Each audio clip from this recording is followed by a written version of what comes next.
This is a lecture from OpenTuition. To benefit from the lecture, you should download the free lecture notes from opentuition.com. We finished the methods of looking at strategic position by considering the Swot analysis, or Tau's matrix as it's sometimes called. Almost certainly you've come across SWOT analysis before. It stands for strengths and weaknesses. Those are internal, and opportunities and threats, which are external. So examples of strengths and weaknesses, it could be I might be very strong at marketing, but I may have a very bad or weak IT system. I might be strong in R&D, but I might be weak at marketing. Opportunities and threats, the external. The threat could be a change of government, a rise in interest rate, a change in exchange rate. An opportunity might be a competitor in dire financial straits who's maybe open to an offer for a takeover at a nice cheap price. The great thing about SWOT analysis is if you're asked to appraise the position of a company, it will always work. And sometimes the examiner just says, using a tool or tools of your choice, analyze the company's strategic position.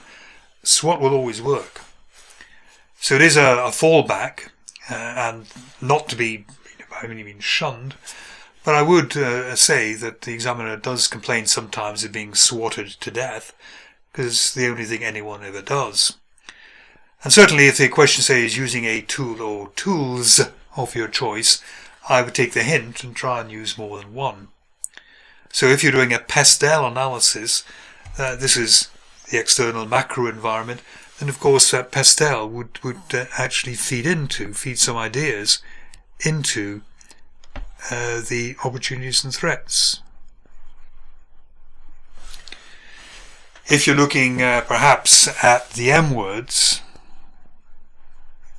that we had for our resources, the money, the men and women, the machinery, the management, the marketing, the MIS, the make, the brand and so on, then they would tend to feed into strengths and weaknesses. We've got a very strong brand, but perhaps the management of the company is a little weak to make use of that.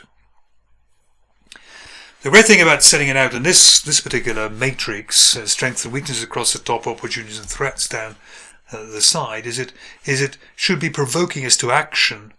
There is no point in doing a SWOT analysis, or indeed any other type of analysis, if all you do is kind of say, well, it's very interesting, kind of shrug your shoulders and ignore it. What you should be doing is taking information from this and kind of saying, and so what? What should I be doing? How should I protect myself? How should I make use of an opportunity? But that's what we need to be doing. That's the purpose of these analyses. So, if we look at this one here, we have a strength and opportunity. Matching. So maybe our strength is lots of money in the bank.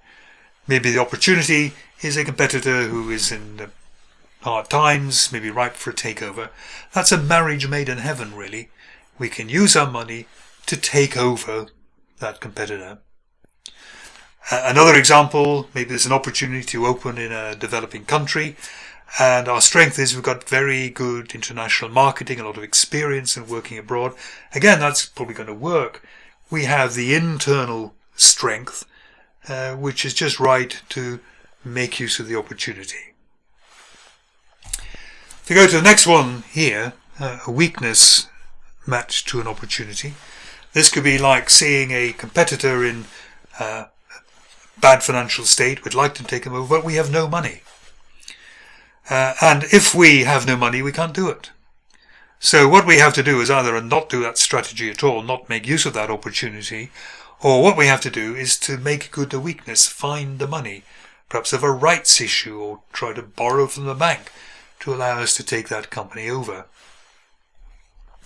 Another example, we're saying if you have an opportunity to open abroad, but you've got no international management experience. The managers are all from the family who've been kind of operating a small way. If they try, with their lack of experience, opening abroad, they'll probably fall flat on their faces.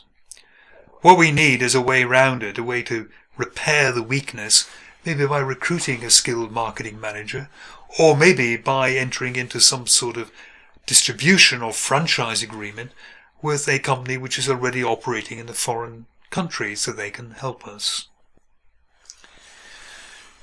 Sometimes we'll face a threat and maybe we have a strength with which we can fight it. It could be a threat of somebody coming into our market, a new entrant in our market. If we have lots of money in the bank, we could afford to reduce our prices, really put them under pressure so they don't make very good profits, and maybe we'll scare them away. Sometimes what people do, again, a threat maybe of a new entrant coming into the market, they appeal to their brand. They appeal almost to a nationalist type of feeling. They say our product is a long-lived product made in this country, employing local people and so on. Buy from the home country, buy from a home company, rather than buying this foreign stuff which is only helping foreign employees, not your own. It mightn't be a very noble sentiment, but using brand strength and so on is frequently used. You can rely on a brand maybe, or make certain pledges that people believe in. This is the tricky one. There is a threat, and it's aimed exactly where you're weak. This is what really caused the British car industry to die. British cars in the 1960s were not great. They were innovative in some ways. They had very good air conditioning, because after 6 months you could poke your finger through the metalwork, it had rusted so much. They had very low fuel consumption because they would never start. They were dreadful. Too many small companies making cars, none with enough resources to develop new models, and certainly none with the expertise to develop quality. And what they were faced with was threat basically from Japanese car manufacturers who came with the most superb quality. And there was simply no way that the British car industry could survive there. They tried to learn tricks from Honda and so on, but it was too little, too late. And essentially it drove them out of the market. Lots of cars are made in the UK now, but they're all Japanese cars. The only cars from a British heritage that might still be made are very specialist sport cars. No mass-produced own model cars made anymore in Britain, because there was a threat directed where they were weak and they couldn't survive.